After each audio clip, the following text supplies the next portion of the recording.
There was two things to that, right? And I have to talk about both of them, right? Because my dad literally had two full-time jobs, so literally in the classroom from 7 to 2, 3, whatever, and then later on going to work for the government later That's on, crazy. and he was.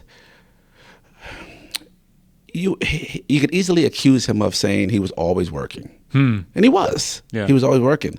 And some people say, well, what time did you have for family time? What time did you have, for vacations? And I can tell you that I don't remember us really being able to have a lot of vacations, like a family. And maybe my mother would go take us with her side of the family, with my aunts and stuff like that, things like that, because my dad was grinding and working. But I can tell you this, though, and this is something that I won't forget. It's like, and now as a father and seeing how much I'm grinding with work and in sports, I don't know how the hell he did it. I know. Because this man would work these two jobs, but every wrestling match, and I was, a wrestler. Like we were wrestling, and in Jersey, the wrestling is big in the Northeast.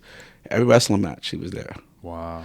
Football games, he was there, and so much to the point where I remember, like we had a ritual. Like I would, when I stepped on the mat, they shake your hand before. As soon as I shake your hand, I'll find them in the stand, and it could be hundreds of people, whatever, no matter. I always would find them in the stand and give them that fist. So he was there, and then the same for my mother, because my mother she had a undergraduate degree in social work from Kane University, which was Kane College at the time, which I ended up going there initially, and then she had her master's degree from Fordham, and I remember literally being in class. So to answer your question, I know it's a little long-winded, but I can remember seeing her being in a college class. So in my mind, like growing up, I'm like, this is what you have to do. You have to do it. But again, she's dragging me from work to class, and then from class to somewhere else. Maybe then drop me off to my grandparents' house, and always going. So like both of my parents, it wasn't just like my dad's just a breadwinner, one grind, and the mom is just the super mom at home, taking care of the family. Stay-at-home mother is what I meant. She was absolutely taking care of the family, but both parents grinding. Yeah.